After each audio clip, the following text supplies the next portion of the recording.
On this episode, we're going to get into the interview of Todd Howard on Kind of Funny. Stardew Valley gets the Fallout treatment. Bethesda is scrambling to fix Switch 2 issues. And in March, we're going to be in the backwoods.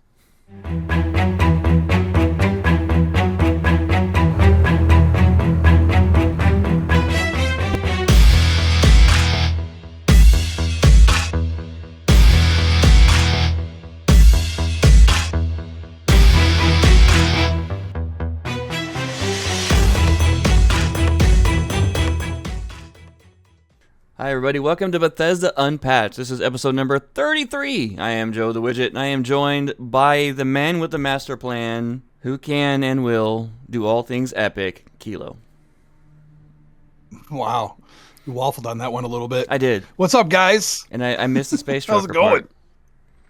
Yeah, you missed the space trucker. I haven't been much of a space trucker this week, however. So, we'll get into that a little bit later. Yeah, I'll still redo it. The Nuka-Cola Space Trucker Extreme Extraordinaire Kilo. Now I can put that image up of you that I like. There you go, with the steam coming out of the ears, probably my favorite part. We don't got a lot in the way of announcements or housekeeping this week. We are going to be back on the KingCast Saturday, March 7th, hanging out with him again. I look forward to that. That's going to be fun. That's it. We Yeah. got to get him back on our There is going to be... episode. We really do. We really do need to get him back on. The guy's absolutely a blast. We are going to be taking a little break in March, but we'll get you guys details about that a little bit closer to the time of that happening. Just a heads up. Yeah, unfortunately, got to have to miss an episode, but we'll make it up to you guys. We promise. We promise. Well, let's get into the news, man. Let's just dive right in. We Let's got a get into the big show news. before that really quick, actually. I just want to bring up Let's that get into the news, but wait. we're going to be getting to the Kind of Funny interview with Todd Howard. If you have not seen that yet, Yes. it was there was some juicy details in there. I mean, juicy if you're paying attention. So we're going to break those down for everybody and tell you basically what they mean. Now we're going to get into the news. Can we get in the news now? Let's do that now. Let's do news. Yeah. Extra, extra, read all about it in the news this week. Bethesda dealing with the issues on the Nintendo Switch 2. They have deployed patches to address Elder Scrolls V Skyrim performance issues. This is part of something that they're Switch 2. working on. Yeah, you gotta keep in mind, Switch 2 is not near as powerful as your PC or the PlayStation 5 or the Xbox. So I'm not surprised they had a little bit of performance issues with it, even though it's a 12-year-old game, 14-year-old game, something like that, in that ballpark. It's 15. Yeah, 15-year-old game. Well, coming up on 15.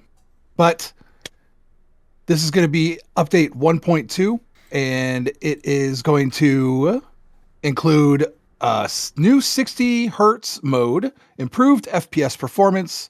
It's going to fix some visual issues and a lot more. Do you want to get into this list a little bit? Yeah. Well, the 60 hertz mode under display settings is going to make it look a lot more appealing and clean and smooth.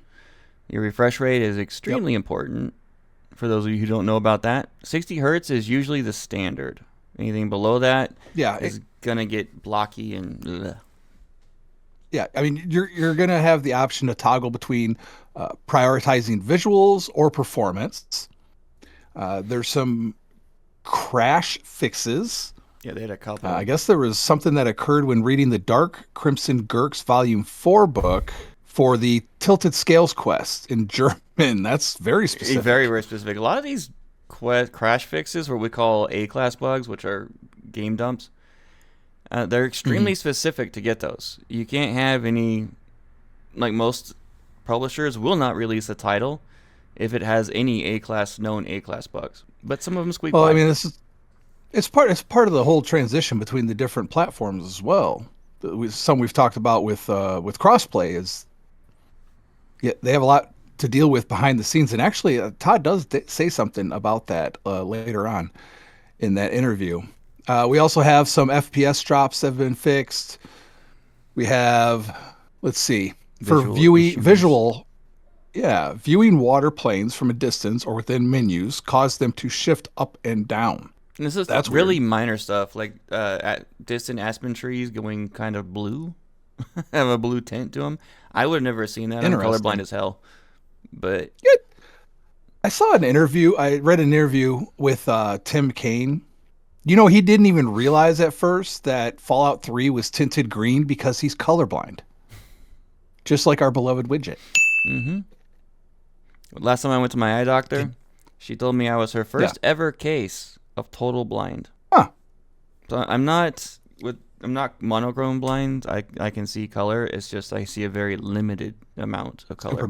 Yeah. I remember back when we played Avowed, you put your character together and they had that crystals on the forehead that you thought were red. And me and Archon were sitting there like, that's pink. Oops. Oops. That's a little problem with that. Yeah. I need Mrs. Widget to make sure I'm not wearing something completely crazy. I let my wife trust me too because she usually has better taste than me. If it was up to me, I'd just wear jeans and black t-shirts all the time. I got some interface fixes for Switch 2 as well. Interesting. The Ready Sheath option was missing from the Joy-Con 2 mouse controls menu. That's a big one. That is a big one. While in mouse mode, the cursor remains stuck within a small section of the screen. So yeah, it's just a bunch of little fixes. We got some controls fixes. There's audio fixes. Localization. Amiibo fixes. appeared as plural in Spanish. Okay. All right, cool. I guess. Added new translations for the feature listed above and UI updates. Updates were also made to the game credits. Okay, well, cool.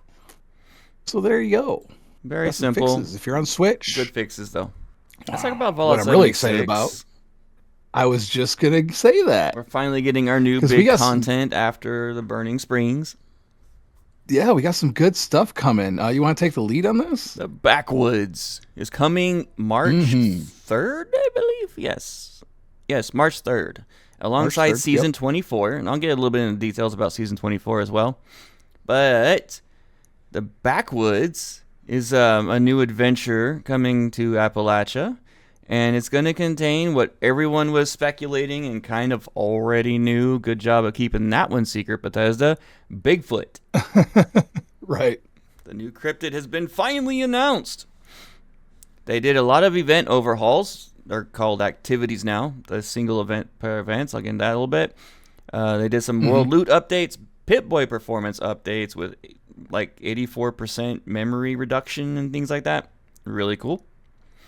I didn't know it was that much of a problem, but apparently it was. Armor and weapon updates, more so on the armor front, and of course, starting Season 24. But Bigfoot is the big one. Completing certain public event now has a chance to trigger a special creature spawn. That's in quotes there, special creature. The creatures are more difficult and drop extra rewards. One specific encounter is significantly harder, appearing as a 4-star enemy with big feet, aka wow, that's Bigfoot. A little tongue-in-cheek, isn't it? Yeah. Now, the event overhaul they did, now it's called Activities, is that the smaller non-public event quests that you normally do alone have been rebranded as Activities to better reflect the nature of a quick solo or small group tasks. Public events will retain their name and are not affected by this rebranding. The activities now have a unique icon, so it's easy to tell, and they will appear in the featured activity list on the map, alongside with your daily op and public events. Got you. Okay. Have you seen that list yet? I have, yes. Yeah. Min-max enemy levels in all activities have been adjusted to provide a better challenge for high-level players while remaining balanced for low-level players, which is great, because no one likes to just steamroll everything all the time like I did today. Right. Actually, I really enjoy the fact I can steamroll everything now. Most activities, like the collision course, can no longer be started by simply walking into the area. Instead, they operate on a time-based random rotation, which is every 10 minutes. And it's going to do a cycle. And here's the cool thing. You couldn't do the Enclave activities before until you got to the Enclave in the main quest. Right. Now you can do them at any time without having to go and finish that particular part of the main quest. And you can participate in those. Those are a lot of fun. Some of those are really fun. Because at one point doing the Enclave, you have to do these events. You have to do a certain amount of them to get enough points so you can get general and get ranked up. Now, okay. I wonder if these will stack the points prior to that. So when you get to that point in the quest, you can just already have done it. You already have that rank because you already did all that stuff, yeah. That's going to be cool if that's the case. Certain quests will still function outside of the 10-minute timer, powering up and riding shotgun. And they did increase the rewards and change them up a little bit. The activity rewards for the solo ones is 75 caps, chance for a legendary item, and a regional item schematic or mod. They scaled the XP and camp titles as well. And a chance to receive 1 to 2 legendary modules. Public events are still pretty much the way they were. 150 caps, 2 legendary items, and 3 to 5 legendary modules. Plus treasury notes, a You Mine It Up map, which I love doing those. You can only have one of them, so if you already have it, you can't get another one. Okay. You'll have fun with that when you get there. Okay. 1 to 3, improved bait, which is hard to come by. You cannot buy them. You have to get them from this kind of activity. Scaled XP and player titles. Uninvited guests and 4-star encounters. Completing certain public events now has a chance to trigger a special creature spawn. These creatures are more difficult and drop extra rewards. It's just a chance. It's not an all-time thing. One specific encounter is significantly harder, appearing as a 4-star enemy with big feet. They did some world loot and container improvements. Lockboxes. Loot tables have been significantly improved, thank God. Higher difficulty locks now have a higher chance to contain legendary items. I was always disappointed in getting these 3-star lockboxes and getting like a piece of food. Right. Ammo crates. These now provide contextual ammo for your currently equipped weapon, along with a random assortment of other ammo types. Also awesome. Oh, that's nice. Yeah. I would come across, I got to the point where I see ammo crates, and I would switch my gun just to try to get that ammo. Oh, no kidding. I have looks like you can do that now. Thousands of my sniper ammo, thousands of rounds, and hardly anything from my other guns. Contextual seasonal items. A new smart loot feature has been added. Containers now have a chance to drop specific items needed for active daily or weekly challenges. For example, finding soap if a challenge requires it, to help players progress through the season. That's also fantastic. Okay. That's like my favorite thing so far is these loot changes. You Mine It map changes. You Mine It maps can now be found. You don't have to buy them anymore. You Mine It maps will now have improved loot depending on the level of the map used to activate the Lucky Strike quest. Awesome. Okay, so yeah, Pip-Boy. Memory efficiency, up to 80% less memory usage, reducing lag and improving overall responsiveness. That's great. Now that I think about it, I can see where the issue was. Clearer tabs, recipe book, scrollable text boxes, and dedicated leads tab. You can now find recipes and plans faster with the new recipe book in the notes tab. There's a whole mess of armor updates. I'm not going to get into this, except for a couple little things. All armor now weighs 50% less when stored in your stash. It's a little minor awesome thing. And the weight of the armor and power armor in your character's inventory has been adjusted to improve carry capacity management. I normally leave armor where it's at or get rid of it because it's too heavy. Yeah. Loot management's a big deal in this game. Yes, it really is. I've already learned that. Yeah. Weapon updates. The following changes are coming to weapons in the Blackwoods update. There's a lot of them. If you're interested in more details, you can check out the notes. They're all over the place. We're looking at the one at falloutbuilds.com. All cursed weapons can be modified in legendary crafting now. And they did some changes to the plasma caster. And there's several classic unique weapons have been updated with new default legendary effects as well. So, yeah, that's the big thing. Very cool. Wow, man. Yep. That's a lot. And I understood most of that this time. You know. So that's you're in the cool kids crowd. I know. I'm in it. We did get a little bit more of a roadmap for Fallout 76. I'm going to shoot through this real quick because I think it's got a lot of cool stuff. Of course, Backwoods, March 3rd to March 16th. You can face 4-star Bigfoot enemies at public events. Fans can't wait to see if Bethesda will add to the Bigfoot story with a mini quest like Sheep Squatch. That would be cool. After that, we also have Invaders from Beyond. That starts on the 10th of March and goes to the 24th. And then from the 12th to the 16th, There are short-term events like Caps of Plenty and Minerva's Big Sale. And then from the 19th to the 23rd, Double Score Weekend, Double Mutations. Then we got April, from April 7th to the 14th. And from the 16th to the 20th is Double XP Weekends. A new mini event called Rip Daring starts on the 21st. It's all about cryptids and promises new prizes until the 5th of May. The Spooky Scorch will be back from April 28th to May 12th. Apparently this started as an April Fool's joke, but it gained a following. April ends with another Double Score Weekend, double variations of and Caps of Plenty. May, what do we got in May here? We got Script Surplus from the 7th to the 11th. Double changes and the return of Treasure Hunters from the 14th to the 18th. The Big Bloom, the most interesting event with the huge flower. Yeah, Takes place from the remember 19th to June 2nd. Interesting. From May 21st to May 25th, Minerva and the Mole Miner come back. And then from the 28th to June 1st, Gold Rush takes place. And then in June, there's a big update that's going to be coming in the next seasonal scoreboard. But specifics are apparently still being kept secret. There will be Caps of Plenty, mutated public events, Script Surplus, double mutations, Treasure Hunters, and the much anticipated meat. The word around like water cooler is that it's going to be the second part of the Burning Springs coming in June. Oh, okay. Well, they're talking about that being from June 12th to the 7th of July. There's a kind of a pattern that That's a happens lot of with stuff, their major updates. It's like they'll do story content, a big one, then they'll do a big one for changes and fix and adding a little bit of extra stuff like events, and then they'll go back to another story, then back to the changes and events, and then it just kind of fluctuates on that cycle. It kind of rotates. They just keep working on it. Yeah. That's pretty cool.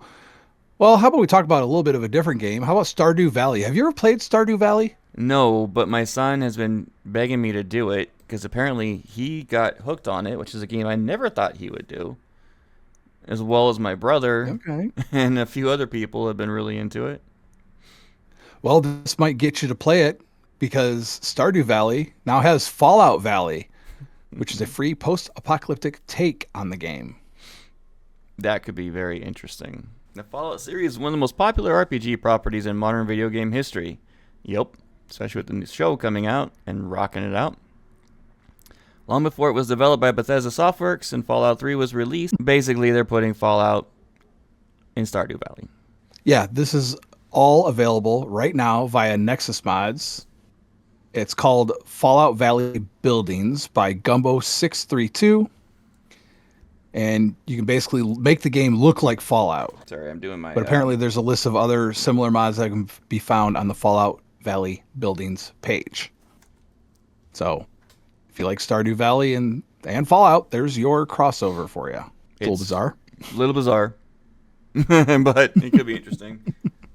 I'm going to have to play it at some point, maybe. I got plenty of games I'm playing right now, so... That's true. Well, how about some ESO news? Yeah, the fact we have a little like of that today too. Big sale going on with it. Most recent adventures add up to 75% off. That's the sale. Major discounts on the 2025 Content Pass and 2025 Premium Edition and the ESO base game. So there you go. It includes 4 of the game's classes, which is Sorcerer, Nightblade, Templar, and Dragon Knight, 24 unique zones to explore, and access to ESO's PvP game modes. I just such looked as Battlegrounds. Premium Edition is only $20 on Steam. That's insane. I'm going to buy that. There you go. That way I can get my mine updated. This is mostly, depending on the platform, it's either between now and the 25th or now and the 23rd on Epic Game Store, Steam Store, Elder Scrolls Online Store, PlayStation, and Xbox. They're all discounted right now. And it's a big discount, guys.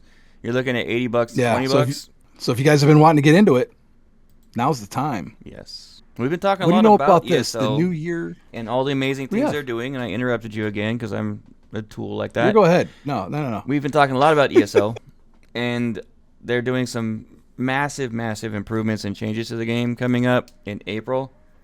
And it's a good time to get started on. If you love MMOs, this game is really, really, really good. If you like Elder Scrolls, you like MMOs, you're going to be in heaven. It is addicting. That's my one warning. So beware. Yeah, you know what you were saying. We got something else going on that also applies to what I was saying, kind of, or what you were saying. Who's saying what? I don't know. Community Spotlight, New Year, New Clear. So this is pretty cool. Longtime PvE guild Aedra have returned to help newer players achieve greater heights with a new series of community-led trial runs. New Year, New Clear runs from Friday, February 20th. That's the day of... You could be listening to this because this is when it's going to drop. It's on Friday at 8 p.m. Eastern until Sunday, February 22nd. So this weekend, and the goal is to help players of all experience levels gain confidence and knowledge by playing together with veterans in mixed groups. Even better, Aedra is putting up a whopping 55 million gold in game to be distributed as rewards throughout the runs to various participants. So you got the discount. You're basically stealing the game from Bethesda, right? $20 instead of 80. And if you jump on this weekend, you run with Aedra, and you get a big boost. I have said this before in various other podcasts and shows I've been on, but Elder Scrolls Online, the ZeniMax Online Studios, have the best community team I've ever seen in gaming. That team they have there working with the community is incredible. Yeah. And the fact they're doing something like this and making it a spotlight primarily on the game with a guild in the game is just a testament to it. And they listen. Yep. They troll Reddit and various other media outlets and podcastings like that, trying to get an insight of what the players want, what they think. So, yeah, absolutely. They listen, man. Yeah. More than most developers I've had experience with in the past. You know what? I'm going to contact my friends on the community team, and I'm going to see if I can't get someone to come talk to us about the changes they're doing. I'm going to try. Put a note on it right now. That would be great. Absolutely. Okay. Well, while you're doing that, New Year, New Clear, if you're interested in that, go to Bethesda.net. Under the news section, click on Elder Scrolls Online, and you'll be able to find the article, and it has all the information you need to sign up right there. So go get your game. Go to Bethesda.net. Have fun. Yeah. Here's something fun. Here's your segue. Do it. So I came across an article, and this is what it says. Netflix is working on an animated show based on Doom franchise. And you guys are not seeing the key part of this right now that made me laugh when I looked at the notes earlier today when I started on them. In big capital letters with stars on either side, bullshit alert. Yeah, this is news. I'll put it in big quotes. Huge. Going around right now, it's been picked up by a few different outlets. And it says that there's a new animated show based on Doom with Netflix, which right off the rip, that doesn't make sense. Why they would go with Netflix when then Bethesda's been working with Amazon was Bethesda Game Studios. And this is not Bethesda Game Studios, Bethesda Softworks, but they're talking about how it's mentioned that Adi Shankar, who previously worked on Castlevania and Devil May Cry, is involved, and that for some reason id Software are not going to take place in the series production, and Doom Guy is not the main character. If you follow the link to this report, it'll take you to Boomer Shooter Art, which is like a deviant art guy. And all of his posts are either ludicrous or obviously trolling. And even in the comments of this post, if you go down in the thread on X, you'll see that he's basically laughing at people taking this seriously. There's no There's no Doom animated series in the works at Netflix.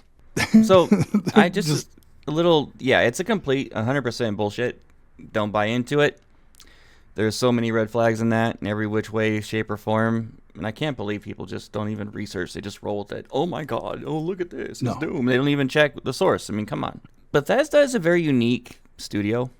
And a lot of people don't know how that studio works. The parent company is called ZeniMax Media.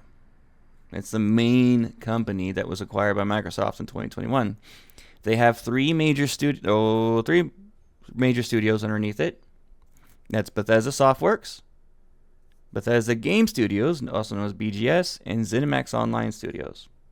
ZeniMax Online obviously does their Elder Scrolls Online and online titles. I think they're responsible for Fallout 76. I'm not sure on that. But BGS is the one that handles the main series like Starfield, Elder Scrolls, and Fallout, while Softworks does their sub-games. Then they have other studios that are underneath this umbrella. Arcane Studios, id Software, Machine Games. So even Bethesda, though Bethesda Softworks may be publishing, it could be id Software, Machine Games, that's actually doing the work. Which is a part of the ZeniMax umbrella. So it's all part of the same studio. ZeniMax umbrella and Microsoft above that. Hey, how would you like to go to the set of Fallout Season 3? What's it worth to you? How much would you pay? 19,000? No. 19,000? I couldn't afford that if I wanted to, but I'll go for free. You know, you guys want to send me and Kilo to go check it out and talk to some of the actors? Yeah. The cat. Let's do it. Oh, yeah. Anytime. We'd do that in a heartbeat.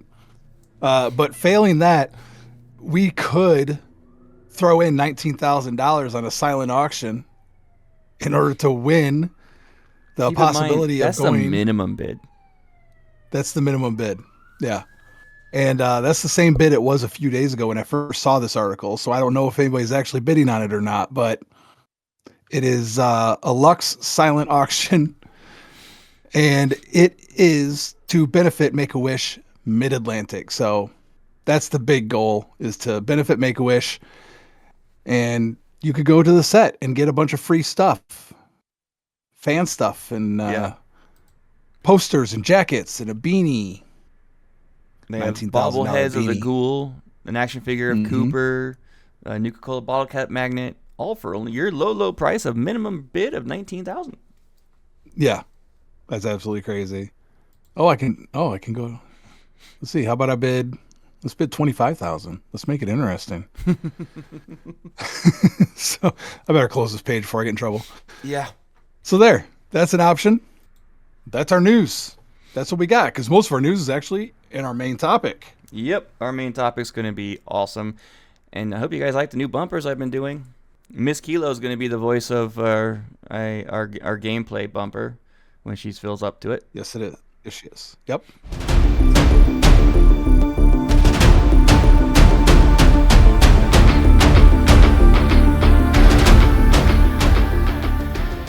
Well, let's jump into our gameplay. You go. All right. You go, Chuckles a lot. Let's see what you got. Too funny. All right. Yeah, I did some Fallout Shelter, of course. I play that pretty regularly. But I also played the hell out of 76. And I'm trying to get through your novel of notes here to get to mine. And he does bullet points because he does his notes on a separate sheet. I just put my notes in our main notes. Well, I like to do bullet points because it feels more organic when I talk about it. So, Helvetia Foshnot Festival. I walked through there. I can't remember what the hell I was doing. I was walking through there, though, and it was super creepy, actually, because it's like you have all these, like, there's balloons, and, like, you could tell there's a festival there. Mm-hmm. But, like, it was abandoned, like an abandoned theme park. It was super creepy. They had a church, and they had the church I found had a bunch of Mothman stuff, which is the first time I've seen Mothman stuff in the game, which I thought was super cool. Your first time? I actually took a bunch of pictures. There is some really, first time. Yeah, I'm going to send you some little tidbits to go check out at some point. Okay. Some hidden things about the Mothman. Yeah, you got to check that out. Actually, anybody listening, what's your favorite part of the map? Send me some places to visit. Don't send me to Deathclaw. I died this week. I died this week for the first time. It was rough. So I checked out the Mothman stuff. That was pretty cool. I put the pictures up here on the screen. And then I was going to, I did a lot of wandering. Sutton? I think I was headed to Sutton. And there's this dude's camp was just in the middle of the road, which I thought was weird. It had like a, I don't know if this is a thing you get in the I don't know. It looked like it because they had a shelter, like a semicircular shelter, And I just walked right through it, and I'm like, oh wait, there's a workbench, there's a bed, there's another workbench. I'm like, is this somebody's base? I don't know. Someone's It was camp. a weird place to put it.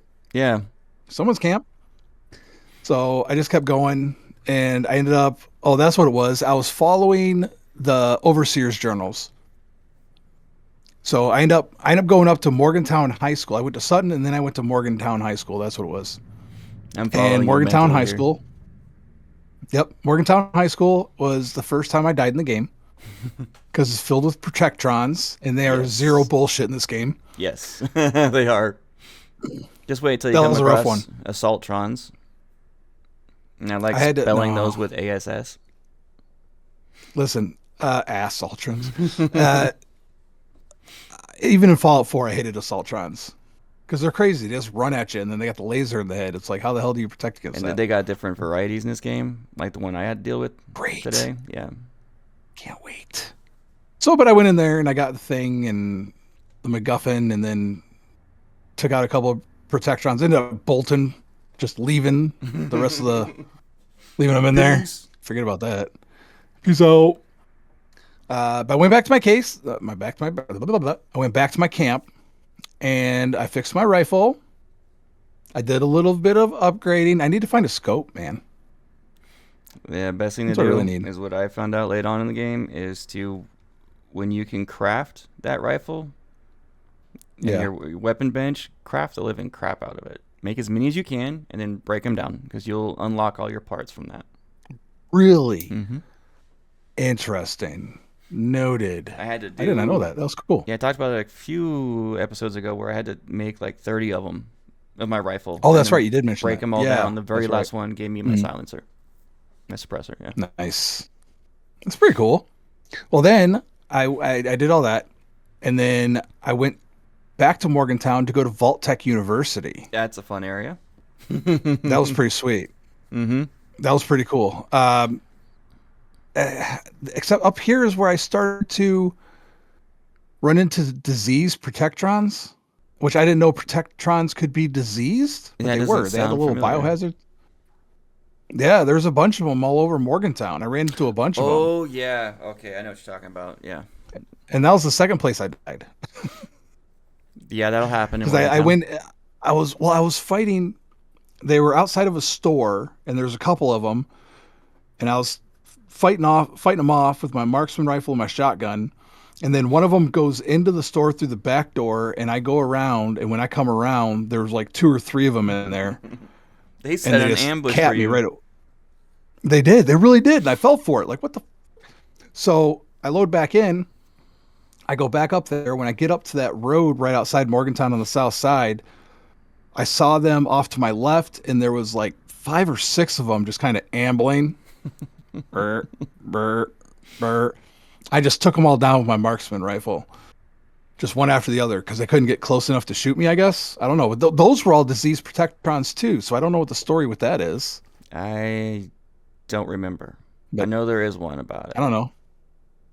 But I went to Vault Tech University, which I guess is supposed to be Virginia Tech, and went inside and I did some exploring. It was pretty cool. And then I found the training vault and I went Yeah. downstairs. I'm like, all right, this is pretty sweet. I need to up my lock picking apparently, because I couldn't pick the lock to get actually into the training vault, which was a bummer. There's a quest that'll take you there, and you have to do. Oh shit! Okay. You have to do a scenario as an overseer to graduate from Vault Tech University. Oh, okay. It's a blast. You'll get there. Well, I got out of there. I'm like, all right, well, what do I have left in my quest log on my Pip-Boy? I decided to go see the Grafton mayor, so I started marching up there. I got to Morgantown Station, which was really cool. Was kind of cool. I like the train station, and I found a vendor, which was awesome. So was able to sell off a few things. I didn't sell off a lot because I got a notification that the Foshnaut festival was starting. Mm. So I fast traveled down there. My first public event. I did the whole thing where you have to escort the MC and all the other little robots do the parade thing or whatever. That was cool. And there was a bunch of people showed up for it. So it was the first time that I was running around with a bunch of other players.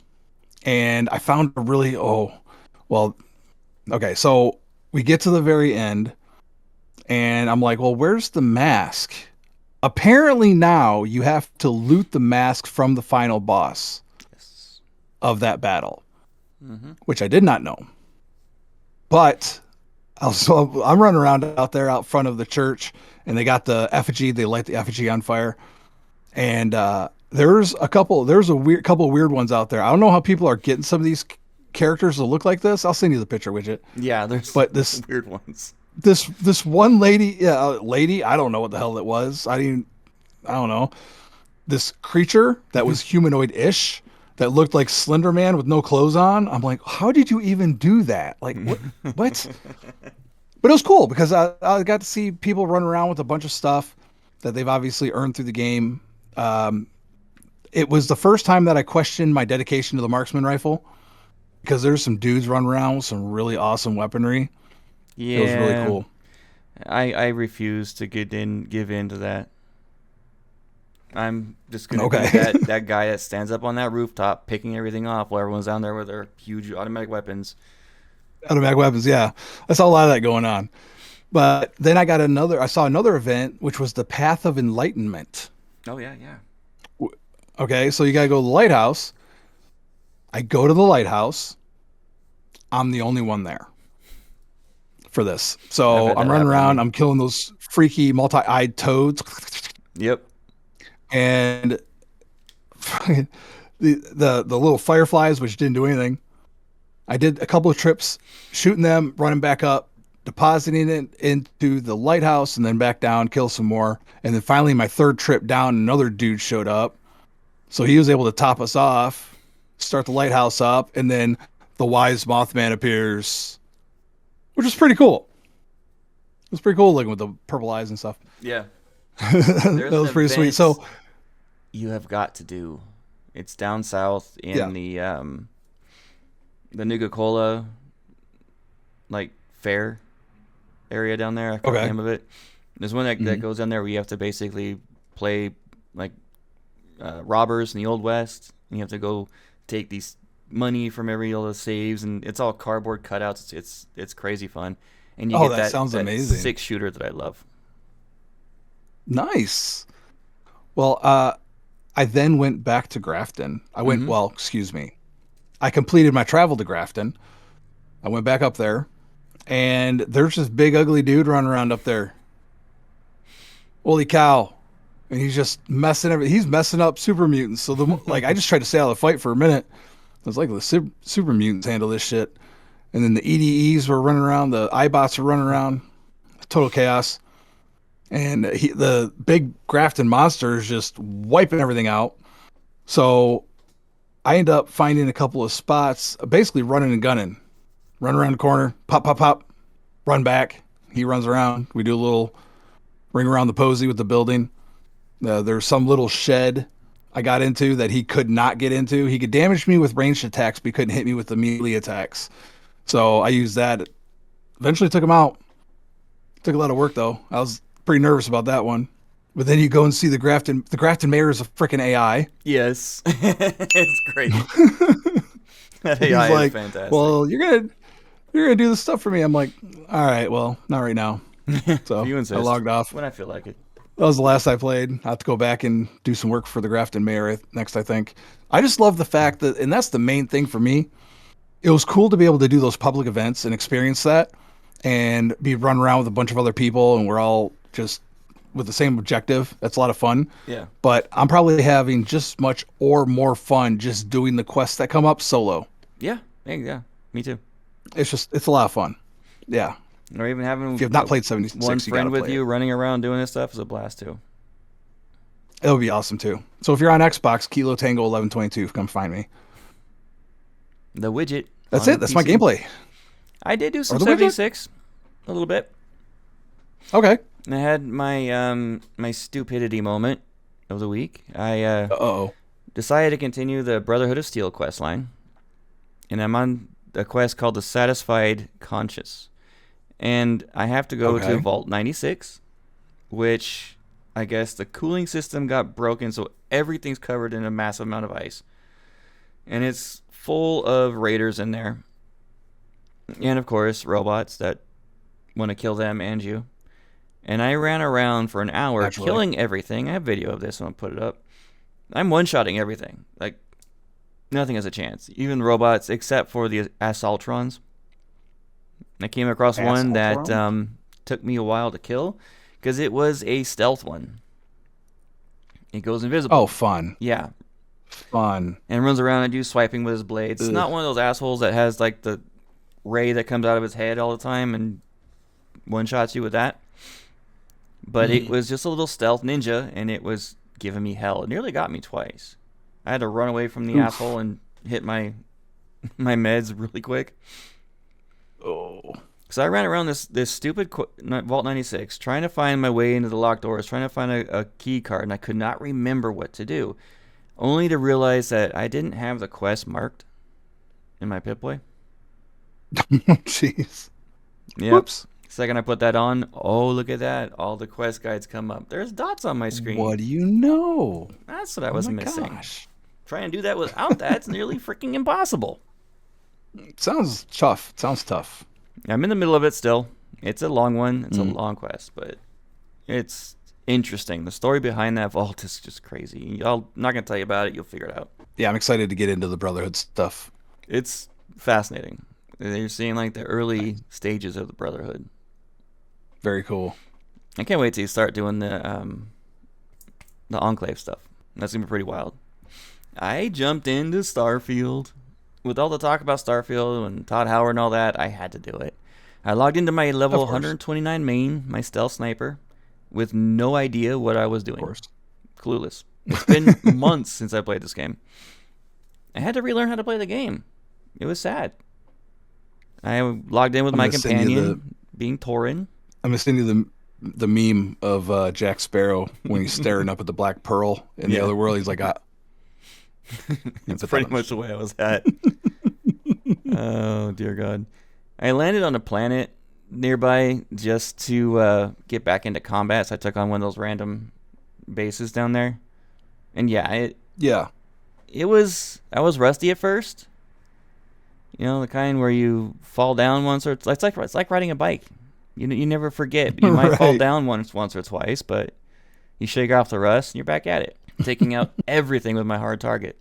And I checked out my ships, and I forgot that I designed 2 new ships before I stopped playing. I have my Fallen Leaf, which is my support ship that we were talking about it a while back when we were both playing Starfield regularly, about auto turrets on your second ship, your support ship.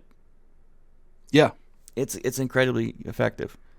Like crazy effective. Yes, it is. And I got my main ship that I designed, which is a nasty fighter. I love it. And I call it the Hornet. Awesome. And it's going to have a video of that, showing that off. And I got my 3rd ship in the fleet finally before I stopped playing, and I'm using the Starborn Guardian 6. So I got my 4th ship ready to be designed. I am broke. I have 363,000, which is not enough to design a good ship. There's a mod for that. Yeah, I'm sure there is. There's also a code for that, too. There's also that. Sounds like that'd be easier. Yeah, it's a little easy. So I went and took out Watchtower Alpha. Figure I'm going to continue Watchtower. I never finished it. That moment where they have you just take on a whole bunch of different Watchtower posts and things like that kind of is a drag, in my opinion. It's a big lull in the story, and you don't know when it's going to change. It's the only complaint I have about Watchtower. So I went down, landed, took out the listening post Alpha, Watchtower Alpha. I got the location for the next array, which was just a couple planets over. I jumped over to it, and there was freaking 20 fucking battleships there waiting for me. Oh, jeez.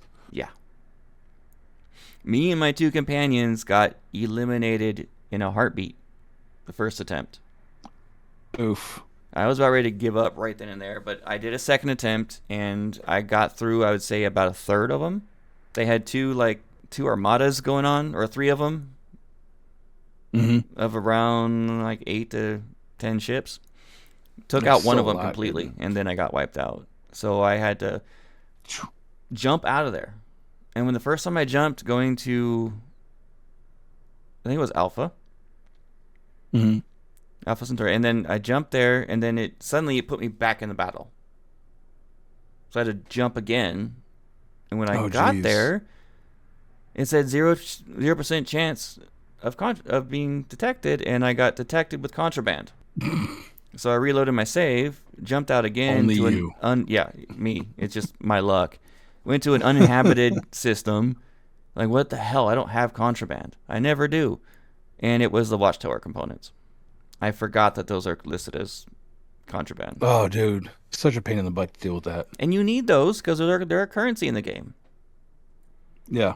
I don't like the fact they made those as contraband. It's a pain in the neck. But so I'm still trying to figure out how I'm going to take out this armada of 20 freaking ships. I don't know if I have to try to do some smaller ones. Yeah, right. Get good. Lower the difficulty down a little bit on the spice combat. I don't know. I'll figure it out. I'm going to continue it. Yeah. Get back into it. It was great getting back into that game. I was really rusty in my space battles the first few times, but got back into the swing of it.